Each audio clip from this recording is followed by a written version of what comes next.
Hi, it's Rowan Ravenwolf, and it's time for the questions of the week.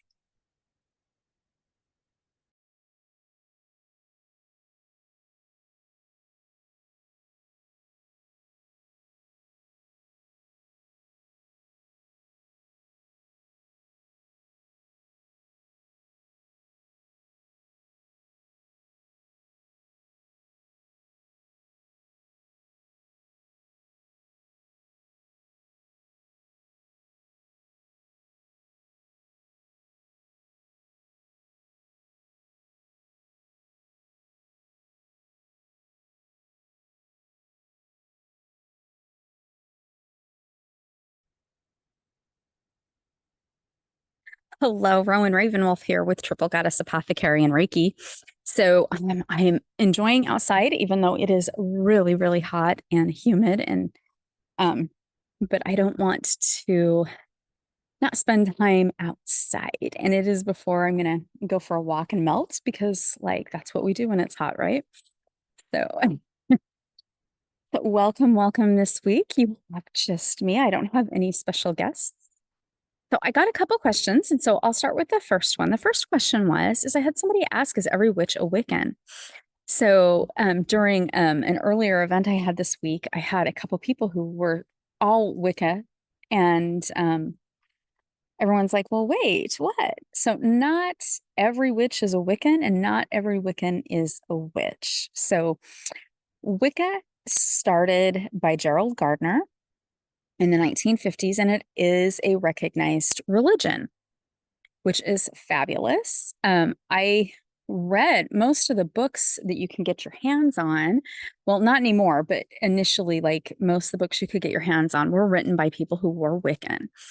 And most of the basic principles of the craft and of paganism, like when we look at color magic and elemental magic, most of it is pretty similar. So we will have a little bit of crossover. There will be some minor changes, and so you can learn your basics that way. But not everybody is Wiccan. So the most Wiccans follow the Wiccan Rede. And if you've not heard that, I do teach that class. You can find that almost everywhere. You can like Google Wiccan Rede because I'm not going to read it for you.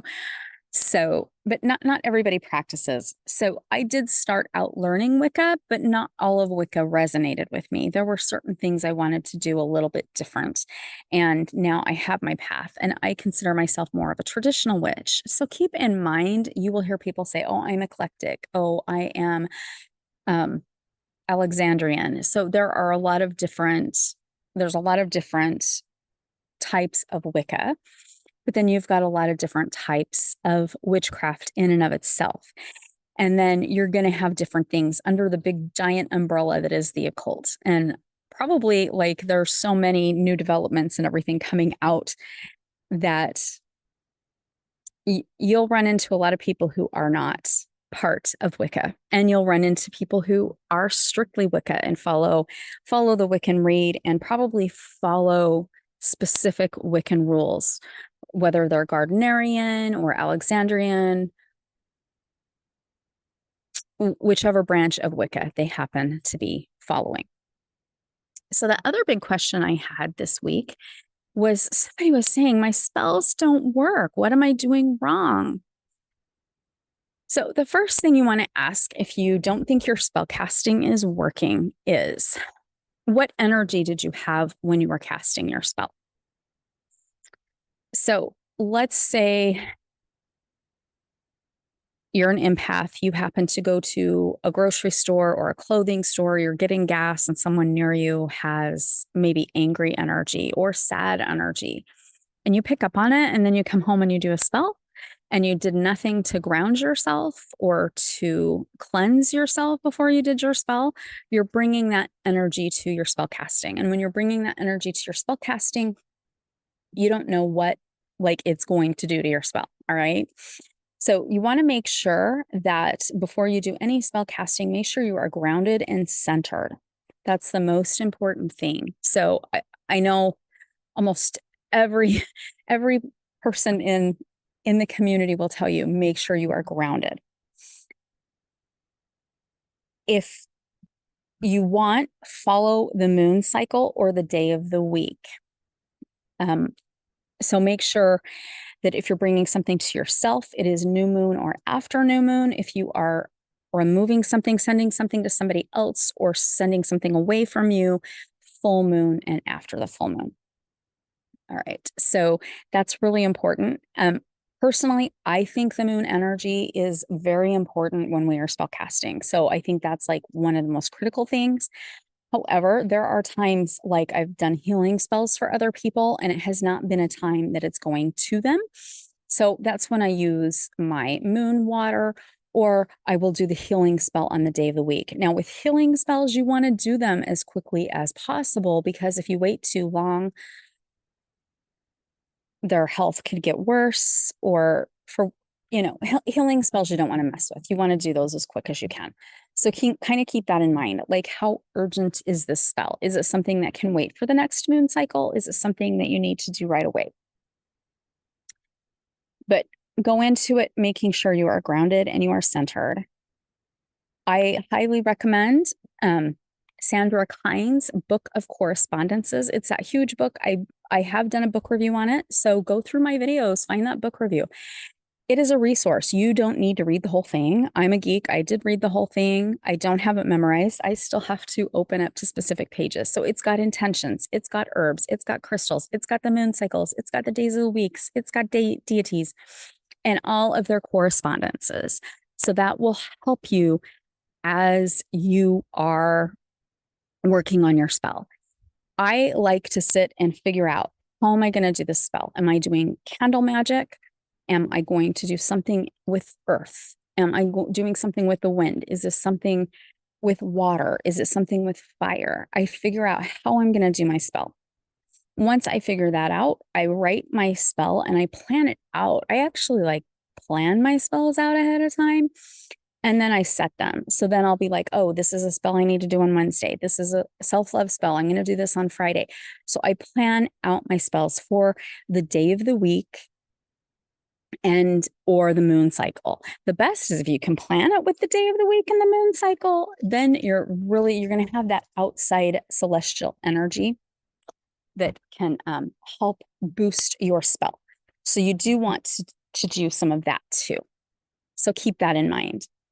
And make sure you're in a right frame of mind. So if you're doing a healing spell, but you're really worried about the person, that's not a right frame of mind. You need to go into it very grounded, very centered, and very peaceful. So when you're ready to do your spell, take a minute and do a meditation. You can do a meditation sometimes it doesn't have to be very long. I've done 3-minute meditations where I feel completely refined and refreshed. And I'm like, wow, that was 3 minutes, and I've done meditations where it's taken me an hour or longer. So do what you need to do to get yourself centered and grounded. The most important thing is confidence when you're done too. So that's the second most important thing. So you want to be centered and grounded. And the second most important is to go in with confidence. See the spell manifesting. You need to manifest that spell and go in with manifestation. If you cast your spell and you say, I hope it works, you are not confident and you are not manifesting. I will tell you, the minute you think that, it's not going to happen. So you need to go in with the confidence, see it. If you are seeing paying off like your house, right? See writing the last check and giving it to the banks that you're going to get your house title. Envision that. Cast your spell. Keep that in vision. Never say, I hope it's going to work. Hope is actually the worst word we can use when we're casting spells. When you're done, say, I own my house. It's those positive affirmations. So it's really important to keep that going when you are doing any spell casting. So those were all the questions I had for this week. I know I get a lot of questions during classes and during rituals. If you didn't know, I do teach classes on Zoom. You can also watch recorded classes on Patreon and attend classes live on Patreon if you would like to do that. I love to do the witchy meet and greet. You can be anywhere in the world to register for meet and greet. You just need to go to Eventbrite and look for my witchy meet and greet, where you can meet other witches around the world. You may find a friend who lives a block away. It's been wonderful when that has happened, that we can connect as a community. So as always, if you like this video, give it a thumbs up or give it your little heart, and to let me know that you like this content. I will have a guest next week for occult question and answers. So please feel free, at the bottom of this video, if you have additional comments on any of the questions that I answered this week, to go ahead, comment. I will respond. But if you have a question for next week, I will try to get as many questions answered as I can, or as many that do happen to come in. So please feel free to put that in the comments, or you can also send me an email. As always, blessed be and namaste.